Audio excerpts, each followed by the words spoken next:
नमस्कार, मी doctor Anagha Kulkarni. Happy and healthy life at home या आपल्या चॅनलवरती हेल्थ टिप्स असतात, ब्युटी टिप्स असतात, तसंच मोटिवेशनल टॉकसुद्धा असतात, किचन टिप्ससुद्धा असतात, काही काही रेसिपीज असतात आणि बरंच काही असतात. खूप छान छान आपल्या या चॅनलवरती खूप छान छान कार्यक्रम असतात. आणि मी कसं लाईफ एन्जॉय करते आफ्टर 60, 60नंतर लाईफ कसं एन्जॉय करावं, 60नंतर हॅपी कसं राहावं, आनंदी कसं राहावं, याविषयीचे आपले सगळे व्हिडिओज असतात. पसारा झाला आहे हो आज केसांचा, जाईना सोडा, राहू दे. तर विषय सुचला का नाही की ते सगळं पावडर लावायचं विसरूनच जातं. लावणार होते खरं तर, लावायला पाहिजे होतं, जाऊ दे, राहू दे, घ्या. तर तुम्हाला एक विषय मला आत्ता सुचला म्हणजे तुम्हीच सुचवलं मला. तुम्ही मला तुमच्या कमेंट्समधनं छान छान विषय सुचवत असता. काही निगेटिव्ह कॉमेंट करता तुम्ही, आणि त्या निगेटिव्हमधनं मी पॉझिटिव्ह शोधून काढते काहीतरी, आणि अशीच एक निगेटिव्ह कमेंट, आणि त्यातनंच हा सुचलेला विषय, आणि खूप महत्त्वाचा बरं का. म्हणून मी तुम्हाला म्हणत असते की निगेटिव्ह कॉमेंट पण करा, पण चांगल्या शब्दात करायची. वाकड्या तिकड्या शब्दामध्ये केलेली आपल्याला चालत नाही. आपण लगेच त्याला डिस्काउंट ढकलून टाकतो ती कमेंट. आणि एखादी कमेंट फारच, एखादी व्यक्ती सारखंच जर का निगेटिव्ह कमेंट करते असं आपल्या लक्षात आलं, तर मग आपण त्या व्यक्तीला उगाच आपले व्हिडिओज जाऊ नयेत म्हणून आपण सोय करून टाकतो तशी. कारण बिचाराला कशाला त्रास ना त्या व्यक्तीला, आपल्या व्हिडिओचा नाही आवडत तर मग कशाला त्या व्यक्तीला, स्त्री असू दे पुरुष असू दे, आपले आवडत नाहीत व्हिडिओज, आपले व्ह्यूज आवडत नाहीत, म्हणजे आपले दृष्टिकोन आवडत नाहीत, आपलं बोलणं आवडत नाही, नाटकीच बोलता, असंच बोलता, बालिशच बोलता, यमवाच बोलता, म्हणजे बरंच असं काय असतं. विषयच कसले घेता, फालतू वगैरे असलं सगळं बोलणारे जे असतात. बघते मी, नाहीतर मला पण मग त्या व्यक्ती नाही आवडत. मग मला नाही, ज्या व्यक्ती मला आवडत नाही त्यांच्यापासून दूर कसे राहावे, निगेटिव्ह लोकांच्यापासून दूर कसे राहावे, याच्यासाठी आपले भरपूर सारे व्हिडिओज आहेत. घरातल्या व्यक्ती असेल तर आपण त्यांना नाही टाळू शकत, पण आपल्याला या ठिकाणी ती सवय आहे बरं का, आपण त्यांना टाळू शकतो. कशाला बिनकामाचा आ बैल मुझे मार, का तर ते एक व्ह्यू देतात म्हणून त्यांचे असे डोक्यावरती उपकार घ्यायचे होय, आणि त्यांच्याकडनं वाकडं तिकडं बोलून घ्यायचं, नको रे बाबा. म्हणून मग मी काय करते, बघते सुरुवातीला त्यांच्या कमेंट डिलीट करते, आणि सातत्याने ते वाकडे तिकडेच जर का कमेंट करायला लागले तर मग आपण त्यांना, आपले व्हिडिओज त्यांना बघायला मिळू नयेत, कशाला उगाच डोक्याला लोकांचा त्रास द्यायचा, अशी आपण सोय करून टाकतो. तर ही अशी सोय आपण करू शकतोच. तर ठीक आहे, असू दे, जे काय असेल ते, प्रत्येकाचा स्वभाव आहे. तर मला एकीनं असं लिहिलं की मॅडम ते काका तुमच्याशी बोलत नाहीत ना, मग तुम्ही असं करा एकदा, ते तुम्हाला किंमत देत नाहीत. म्हणजे त्यांचं असं म्हणणं आहे की ते मला किंमत देत नाही. काय आता स्वभाव आहे बघा त्यांचा, मौन. एखाद्याचा स्वभाव असतो आपला बोलका, घडाघट तोंडावर बोलून टाकणार आपण, ते काहीच बोलत नाहीत. हां एवढं कधी हसणार, तेवढंसं कधीतरी हसले तर हसले, वर्षातनं एकदा.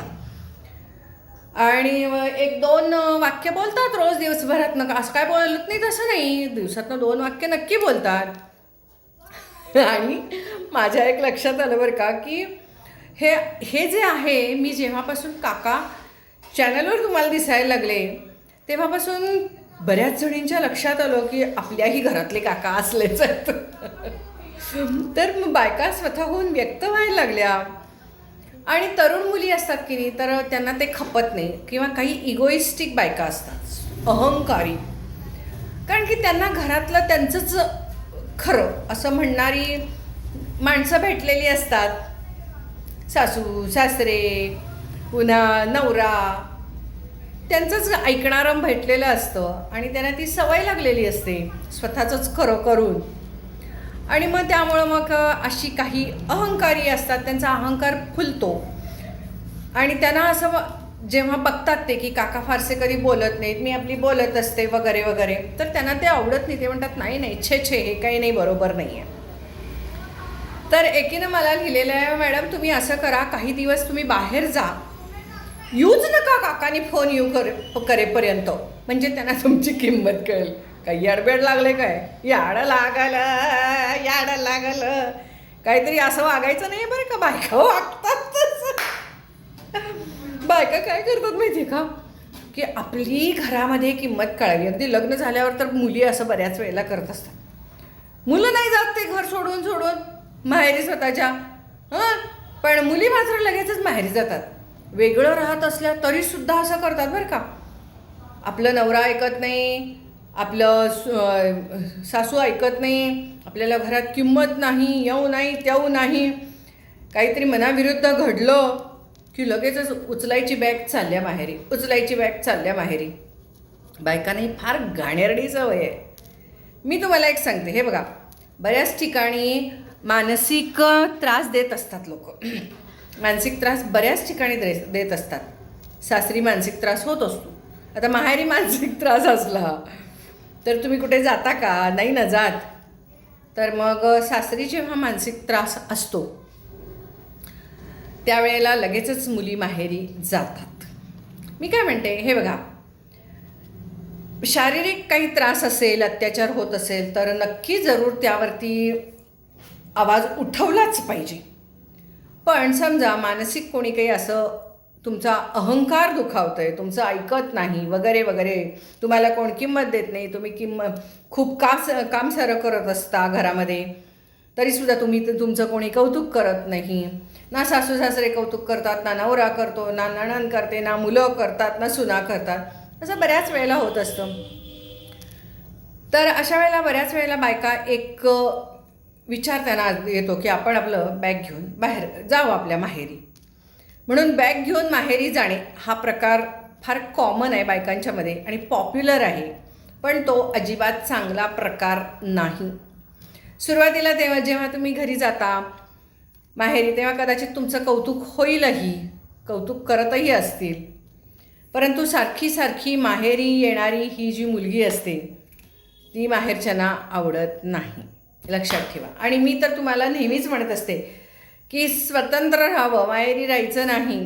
काय होतं, ठीक आहे तुमचं आता काम आहे, तुम्ही वर्क फ्रॉम होम म्हणजे तुम्ही ऑफिसला जाताय, त्यामुळे जर का काही काम आहे, नवरा आपल्या गावामध्ये नाही आहे, मग एकटंच तुम्ही राहताय, मग तुमच्याकडे आईवडील राहून आलेत, किंवा तुम्ही वर्क फ्रॉम होम आहे म्हणून तुम्ही आईवडिलांच्याकडे जाऊन राहिलेला आहात, सासू सासऱ्यांच्याकडे जाऊन राहिलेलं आहे, तर काहीच मोठी गोष्ट नाही आहे, चालतंच आहे, काही हे उलट चांगलंच आहे.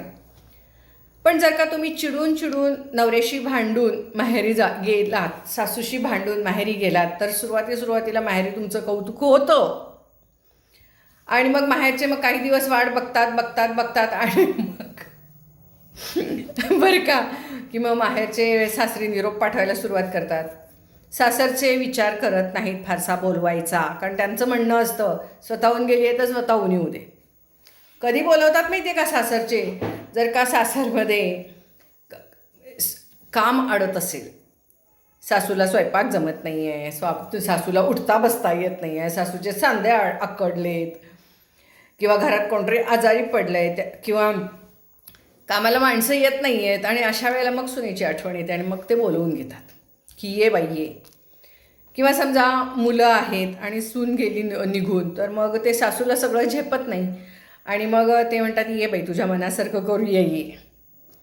पण ही जर का गोष्ट सारखी घडायला लागली तर मग मोठी माणसंसुद्धा कंटाळतात आणि तुमची किंमत राहत नाही. तुम्हाला नवरा बायकोना नीट राहायला येत नाही तर आम्ही काय करावं, हळूहळू असं व्हायला लागतं.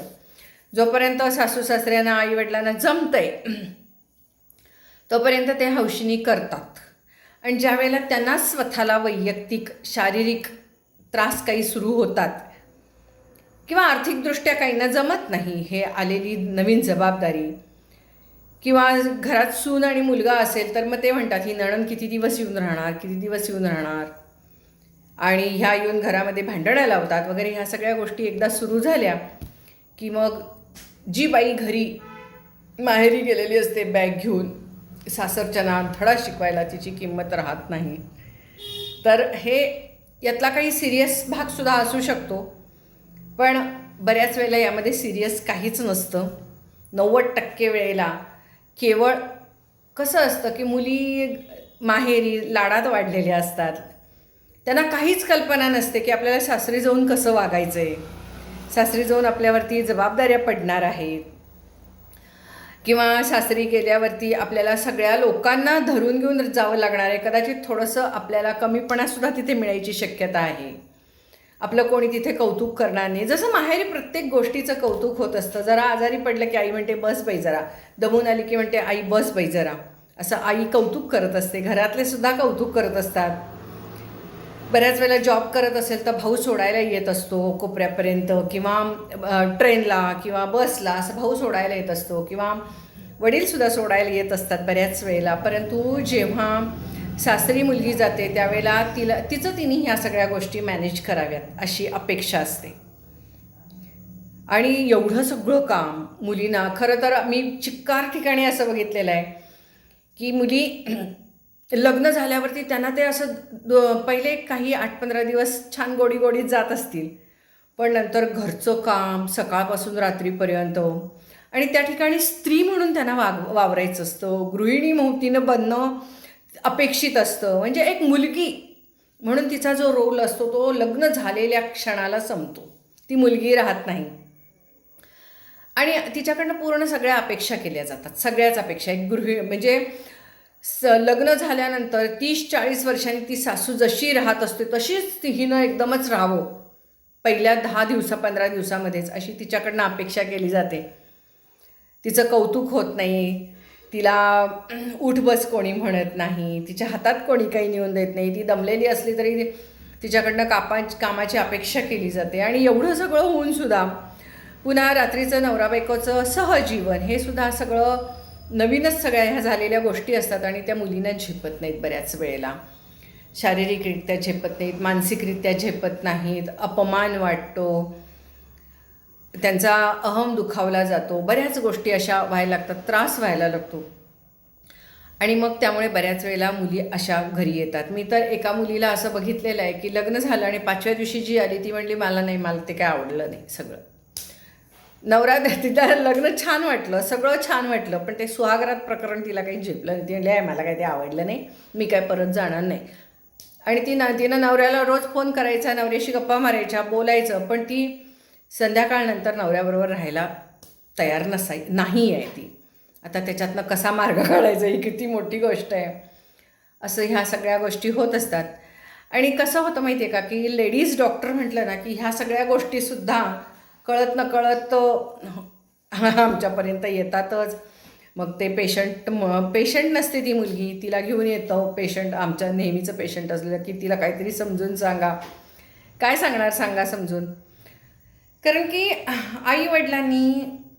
आई कधीच माहेरी ह्या सगळ्या गोष्टी सांगू शकत नाही की लग्न झाल्यावर तुझं आयुष्य असं बदलणार आहे.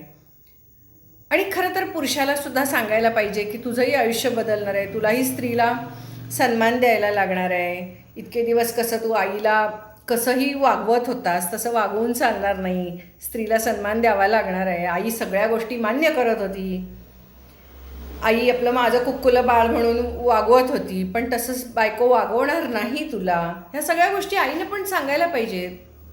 पण ही कधीच इकडची ही आई कधी मुलीला शिकवत नाही की तुझ्यावरती तिकडे गृहिणी म्हणून प्रसंग पडणार आहे लगेचच आणि अपेक्षा केल्या जाणार आहेत. आणि इकडे या मुलालाही कधी सांगितलं जात नाही, लहानपणापासून शिकवलं जात नाही की तू आता एक मुलगा नसून एक पती होणार आहेस आणि एका घराचा करता पुरुष होणार आहेस.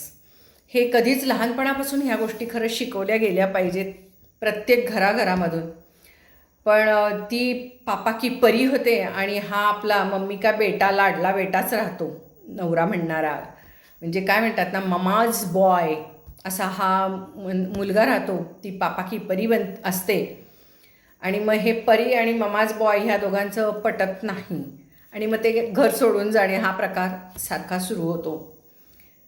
तर आता हे कशावरून विषय निघाला, तर अशा ह्या गोष्टी आहेत त्याच्यामध्ये की नवरा माझ्याशी बोलत नाही. आता समजा तुम्ही सासरी नाही आहे, तुम्ही सेपरेट आहात, सेपरेट राहताय, वेगळं राहताय नवऱ्याबरोबर, आणि मग त्या ठिकाणी आणिच वेगळ्या अपेक्षा सुरू होतात की नवरा मला वेळच देत नाही.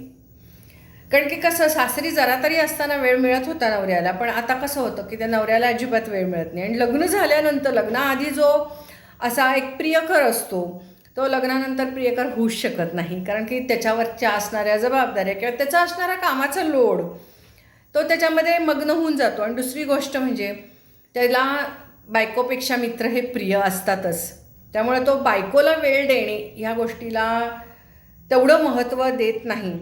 आणि जे तिला असं वाटत असतं की आपला नवरा आपल्याला वेळ देईल किंवा नवरा आपला मस्त आपण प्रियकर प्रेयसी असं जगायचं आहे लग्न झाल्यावरती, तसं कधीच होत नाही. ही दिवसभर राबते.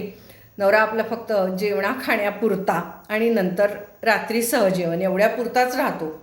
कधीतरी एकदा फिरायला वगैरे नेलं तर तेव्हासुद्धा त्याला असं त्या नवऱ्याला वाटत राहतं की नाही, मी माझ्या मित्रांचा वेळ हिला देतोय. आणि त्या ठिकाणीही ती स्त्री दुखावली जात राहते, आयुष्यभर दुखावली जाते ती याच्यामध्ये. म्हणजे तिचं नुकतंच लग्न झालेलं पाहिजे असं काही नाही, नंतरसुद्धा मुलं झाल्यावर सुद्धा नवरा हा प्राणी जो आहे हा ऑफिस, त्याचे माहेरचे, त्याचे नातेवाईक, त्याचे मित्र यांना जास्त महत्त्व देतो आणि बायको या गोष्टीला फार कमी महत्त्व दिलं जातं. बायको ही घरातली काम करणारी बाई एवढंच तिचं ते एक घरातलं स्थान राहतं. म्हणजे तिनं सकाळपासून रात्रीपर्यंत घरातल्यांचं करायचं, सासू सासऱ्यांचं करायचं, येणाऱ्या जाणाऱ्यांचं करायचं, नातेवाईकांचं करायचं, मुलांचं करायचं आणि स्वतःचं करिअरसुद्धा करायचं. आणि यामध्ये नवरा कुठेही तिला सन्मान देत नाही, कौतुक करत नाही आणि ते तिला खूप वाईट वाटतं, खूप राग येतो तिला त्याचा. तिला असं वाटत असतं की नाही, की एकमेकांनी छान फ्रेंडली राहायला पाहिजे. पण हे फ्रेंडली फक्त यूट्यूबवरच्या काही फॅमिलीज दाखवतात की ते खूप फ्रेंडली राहतात, कारण की 10-15 मिनटाचा व्हिडिओ असतो आणि 24 तासातले 10-15 मिनटं कोणी प्रेमाने यूट्यूबसाठी किंवा व्हिडिओ करण्यासाठी राहत असेल, पण ते खरं त्यांचं आयुष्य नसतं बरं का. तर मग हे जे मग स्त्रियांनासुद्धा कंटाळा येतो, वैताग येतो आणि त्यांना असं वाटतं की आपण कुठेतरी निघून जावं इथनं, हे सगळा संसार सोडावा आणि निघून जावं, म्हणजे माझ्या नवऱ्याला माझी किंमत कळेल, माझ्या मुलांना माझी किंमत कळेल. पण आता मी तुम्हाला सांगते स्त्रियांनो, कधीही स्वतःचं घर सोडू नका, कितीही त्रास होऊ दे. कारण की ज्या दिवशी तुम्ही घर सोडता रागाने, म्हणजे कायमचं नव्हे, थोडे दिवसासाठी सुद्धा का होईना, तुम्ही जेव्हा घर सोडून जाता आणि तुम्हाला वाटतं की समजा तुम्ही माहेरी नाही गेलात, तुम्हाला असं वाटतं की नाही मी आता 15 दिवस मैत्रिणींच्या बरोबर चेंज म्हणून जाते, बसू देत घरातले सगळं करू दे. तुम्ही घरी आल्यावर बघता तर तुम्हाला कुणी मिस केलेलं नसतं, कोणाचंही तुमच्या विना अडलेलं नसतं. आणि ज्यांचं सगळ्यांचं म्हणजे नवऱ्याचं, मुलांचं, मुलीचं, सासू सासऱ्यांचं सगळ्यांचं आपल्या विना अडेल असं जेव्हा तुम्हाला वाटत असतं आणि म्हणून तुम्ही गेलेला असतात, तर कोणाचंही अडलेलं नसतं, सगळ्यांचं मस्त चाललेलं असतं इथं. उलट घरामध्ये कोणी रूल करणारा नाही आणि ती व्यक्ती नाही घरात की सतत त्रास देणारी, हे करा ते करा, असं करू नका तसं करू नका असं म्हणणारी ती व्यक्ती नाही. म्हणून उलट सगळेजण स्वच्छंदीपणे आणि जास्त आनंदाने राहिलेले असतात. हे जेव्हा घरी आल्यावरती ती स्त्री बघते तेव्हा तिला प्रचंड अपमान होतो आणि पुन्हा मूग गिळून ती पहिल्यासारखंच काम करायला लागते. असं होतं, सगळ्याच ठिकाणी होत असतं. कारण की हा सगळा संसार खेळ जो भातुकली आहे तो तिला तोडता तर येत नाही, मोडता तर येत नाही, सोडता तर येत नाही, कारण तो तिनंच मांडलेलं आहे. बाकी सगळेजण गेस्ट ॲपिअरन्स आहेत या ठिकाणी. हे आपणही लक्षात घेतलं पाहिजे. म्हणून जे तुम्ही म्हणता ना की तुमच्याशी बोलत नाहीत काका आणि तुम्ही जावा कुठेतरी आणि मग त्यांना कळेल तुमची किंमत, शून्य किंमत कळेल याची मला गॅरंटी आहे. का माहिती आहे का, घरात येऊन कामाच्या वेळेला बायका काम करून जातात, डबा येतो, जेवणं होतात त्यावेळेला. काहींच्या घरात स्वयंपाक केलेले मावशी असतात, मग त्यामुळे जेवणाचा प्रॉब्लेम नाही, मावशा काम करून जातात. यांचं अडतंय कुठं अडतंय, काय अडत नाही. उलट आपण त्यांना त्रासच देत असतो असं त्यांना वाटत असतं बरं का. तर त्यामुळे उलट ते जास्त स्वच्छंदीपणे मस्त राहतात, आपल्याला वाटतं त्याच्यापेक्षा जास्त राहतात त्या. आणि पहिला 1 दिवस फोन करतील, 2 दिवस फोन करतील, पण नंतर फोनसुद्धा कोणी करणार नाहीत. का तर उलट आल्यावर म्हणतील नाही तुला डिस्टर्ब नको ना, तुझ्या मैत्रिणींच्या बरोबर तू गेली होतीस, तुला डिस्टर्ब नको, घरची आठवण नको, म्हणून आम्ही तुला फोन केला नाही असं म्हणतील. उलट माहिती आहे का, म्हणजे तो डब्बल अपमान. जे आपण गेलो कशासाठी, तिकडे जेव्हा तुम्ही एन्जॉय करायला जाता तेव्हासुद्धा तुमचं लक्ष सगळं घरातच. माझ्या विना अडलं असेल का, पाणी आलं असेल का, मोटर चढवली असेल का, मोटर लावली असेल का, मोटर जाळली असेल का, दूध तापवलं असेल का, दूध नासलं असेल का, दूध उतू गेलं असेल का, सगळं अन्न जे आहे ते फ्रीजमध्ये ठेवलं असेल का नासलं असेल, या सगळ्या गोष्टीत तुमचं लक्ष असणार आहे. त्यामुळे तुम्ही बाहेर गेलात तरी तिथं ते काही एन्जॉय करू शकणार नाही. तर म्हणून हा जो तुमचा प्लॅन आहे की सुटका करून घेण्यासाठी तुम्ही घरातनं बाहेर जा, स्वतः एन्जॉय करण्यासाठी जा, नक्की जा, काही हरकत नाही, स्वतःला चेंज म्हणून जा. पण दुसऱ्याला धडा शिकवण्यासाठी म्हणून जर का तुम्ही घरातनं बॅग घेऊन गेला तर तुम्हाला कोणी फोन करून सुद्धा बोलवणार नाही, लक्षात ठेवा. आणि असा काय मी कधी अनुभव घेतला नाही, कारण मला 100% माहिती आहे काय कुणाचा आडत नाही. कारण की घरामध्ये भरपूर आपल्याकडे हेल्पर असतात, त्यात कुणाचं अडत नाही. बाहेर डबे मिळतात, जेवणाची सोय असते, काहीच कुणाचं अडत नाही बरं का. उलट तुम्ही जेव्हा घरी याल तेव्हा तुमच्या लक्षात येईल की इतक्या गोष्टी पसारा करून ठेवलेल्या, इतक्या गोष्टी इकडच्या तिकडे झालेल्या आहेत की कशाला गेले असं वाटेल तुम्हाला. कारण की त्या सगळ्यांचा त्यांना काही फरक पडलेला नसतो, पुरुषांना किंवा आपल्या घरातल्या मुलांनासुद्धा काही फरक पडलेला नसतो, लक्षात घ्या. मुलंसुद्धा आल्यावर म्हणतात, आई तच गेली होतीस, आम्हाला खूप छान वाटलं, आम्ही खूप मस्त राहिलो, बघ ना आम्ही किती छान ठेवलं आहे घर, असं वगैरे म्हटलं की मग आपल्यालाच ते तोबाडीत मारल्यासारखं व्हायचं कुठं तरी. त्यामुळे असल्या काही विषयाची परीक्षा घ्यायला की जाऊ नका, असं मी तुम्हाला आधीच सांगते. असले उद्योग काय करू नका, ठीक आहे. तुमच्यावर काहीतरी शारीरिक अत्याचार वगैरे होत असेल तर नक्की तुम्हाला असं काही करायचं असेल तर करा, परंतु आपण त्यांना धडा शिकवण्यासाठी म्हणून जा आणि तुमचाच धडा तुम्हीच धडा शिकला जाल असं काहीतरी होईल बरं का. तर त्यामुळे बॅग घेऊन माहेरी जाणे ही फ्लॉप आयडिया आहे. यानं कोणी शहाणं होत नसतं, नवरा तर कधीच शहाणा होणार नाही. तर बघा, तुमचे अनुभव असेच असणार आहे. एन्जॉय करा आयुष्य, उगाच तसलं काय समजत बसू नका, स्वतःसाठी जगा. आणि उलट तुम्हाला बाहेर जायचं असेल तर स्वतः सांगून जा की मी 8-15 दिवस जाणार आहे, तुम्ही एन्जॉय करा सगळेजण, माझ्याशिवाय हे घर मी आल्यावर आवरेल सगळं, काय काळजी करू नका, असं म्हणून घरातनं बाहेर जा. आणि याल तेव्हा आनंदाने सगळं पसारा म्हणा, हे म्हणा, ते म्हणा, सगळं डोक्यात ठेवून या की नाही हे सगळं असणारच आहे. पण असं समजून जाऊ नका की तुमच्या विना काही अडेल, कधीच अडत नाही. माणूस मेलं तरी अडत नाही, तर एवढ्याचं काय अडत आहे.